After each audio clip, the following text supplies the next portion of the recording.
Hi everyone, Dave here, Fit and Healthy Forever.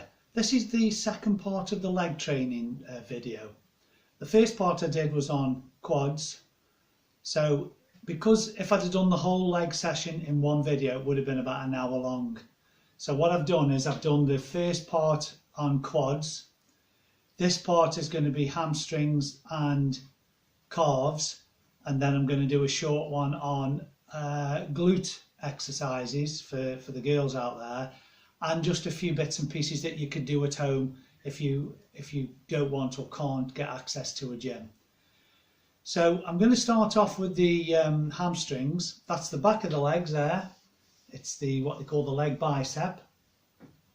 And as I've said before, you can't completely isolate every muscle group, but you can emphasize a muscle group more than another. So I'm going to show you a little tip here where you're doing the first exercise and you can actually help to isolate it a bit more, shall we say. So the first exercise I'm going to do is a lying hamstring curl. Now most gyms have got a lying hamstring machine, some have got a seated one, and there's variations of the lying one with different slopes. One will have a slope going up slightly, mine's got one going down slightly. So that'll be the first exercise, and I'm going to set that up and show it you now. Hi again, so here we have my lying hamstring curl machine. It does double up to a leg extension as well, and there's other various exercises I can do on it which I'll show you another time. So what I've done, just to demonstrate this, I've just put 10 kilo on the weight plates. The weight plates are there, so we can put plates on here. And it would probably take 100 kilo or more, which is more than I'll ever need. So what I'm going to do is lie on this, and I'm going to slowly show you how to step by step go through this. It's very basic, very straightforward, but it can be effective if you do it right. The one thing you don't want to do is let momentum take over. So what we do is we lie on the machine. We have two handles there to hold and stabilise your upper body. We get the heels underneath the soft sponge rollers there. Now a tip here is when you're curling this up, if you keep your toes pointing to the floor, you will be using your calves as well. So what you want to do is point your toes out to the back as much as possible, and then curl to there, and then slowly lower. When you lower, don't let it touch down like so, just short of touching down, because as I've said before, once that touches, it takes the stress off the muscle you're working. So from there, toes pointed out to the back, curl, squeeze, lower. So as I've said in the past, stretch and squeeze. This would stretch your hamstring there, that would squeeze it. So we stretch, squeeze. Think of the muscle, what's it doing? So that's stretching it. So you're working this part between the back of your knee and your butt. So it's the hamstring part there.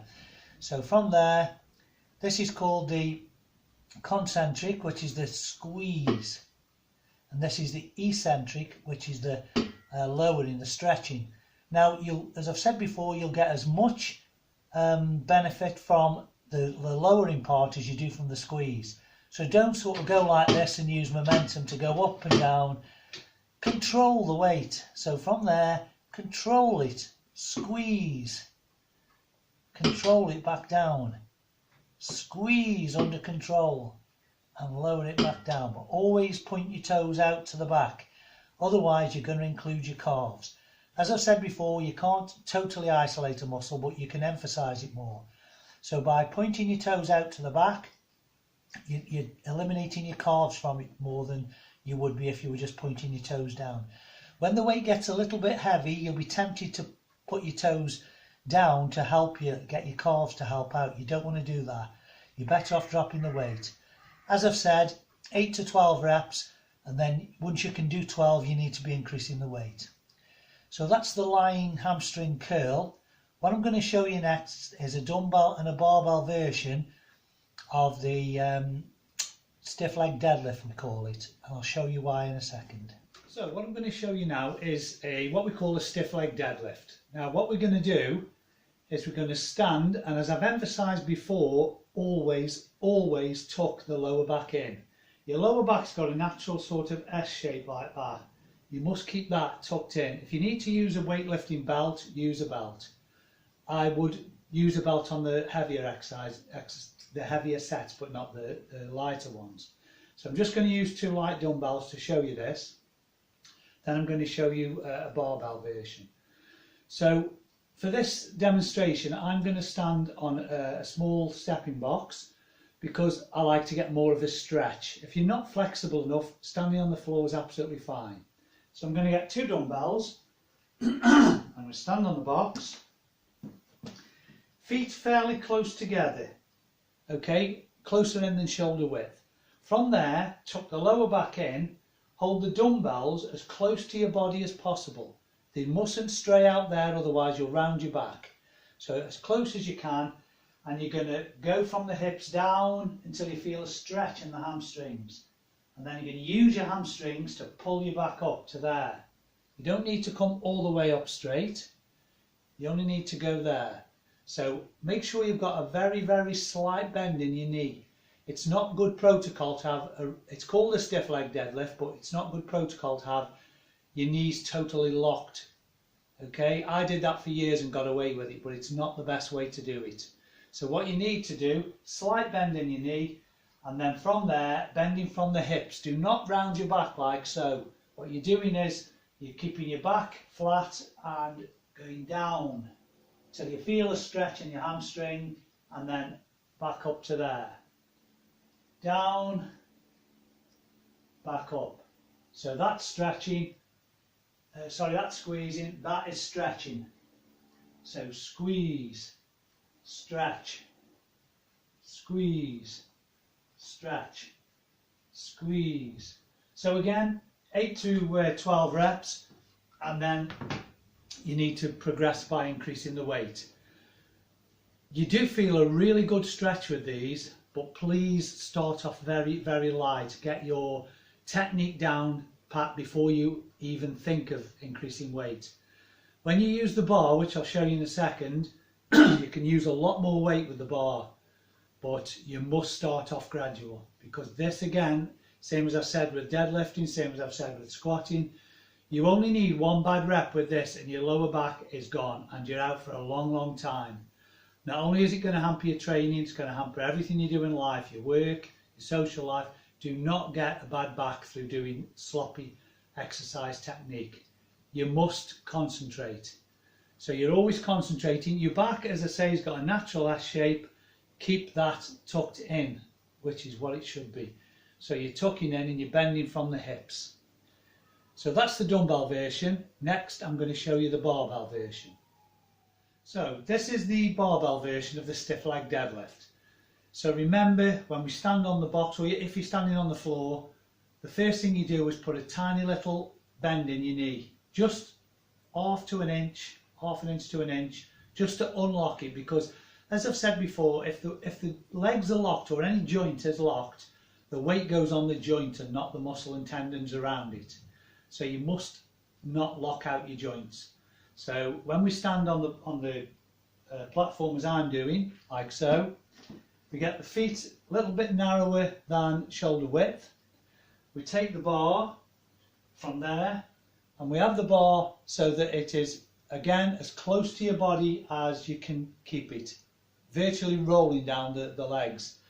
So get that natural curve in your back, hold it steady, and from there we go down, feel the stretch, up, down, feel the stretch, up. So it's down, stretch, and up is the squeeze. Okay, now, as I said, with that, you can actually get a lot more weight. I would suggest that you start off with dumbbells, very light dumbbells, get your technique spot on. Over the years, even when I was working in gyms or just training in gyms, the amount of sloppy form that I see day in and day out, it's no wonder people end up not training because of injuries. Somewhere down the line you will get an injury, I promise you. As I've said before, I've trained for close on 30 years and I've never injured myself training. I've had little niggles and little sort of tweaks that, you know, aggravate you, but it's never stopped me training. I've always worked around it. I've never had a serious injury because I always warm up properly, I stretch a lot, and I make sure my technique is as good as I can get it. I don't take any chances, and I've used sizable weights. This exercise with the barbell, I've had 60 kilos each side, which is 140 with the bar, and I've done sort of 3 or 4 good reps with that. I'd say that was back in the day. These days probably 80 plus the bar, so 100k, which is 220 pounds. It's a lot. Weights will always equal size if you keep the technique correct. If you do not get that correct, you will get injured and you'll be out of training for lengths of time. That's going to do you no good at all. If you're serious about making progress, small steps. It's a lifetime pursuit. Don't look to get big and strong in a few weeks, few months. You'll always progress as long as your technique's right and you just keep increasing the weight by tiny little increments. And that's the way to go. So for hamstrings, I'm going to show you one more exercise, which is I've improvised my Smith machine to do a one-leg hamstring curl. And I'll show you how that works. You might have access to a machine in your gym that will give you this particular exercise. I've had to adapt a little bit here. So I'll show you the basic technique, and if you've got a machine that does it, it's great. It's always good to do unilateral, which is one leg or one arm at a time, as well as both at the same time. Because when you do both at the same time, your dominant side will always take over. So if you can do both and mix it up, then your weaker side doesn't get left behind. Your weaker side, if you're doing single arm or single leg, then they've both got to work as hard as one another. So you're not going to get one taking over because you're doing them separately. So make sure you mix it up a bit that way. Same with arms, same with shoulders, same with your lats. Try and do unilateral as well as bilateral.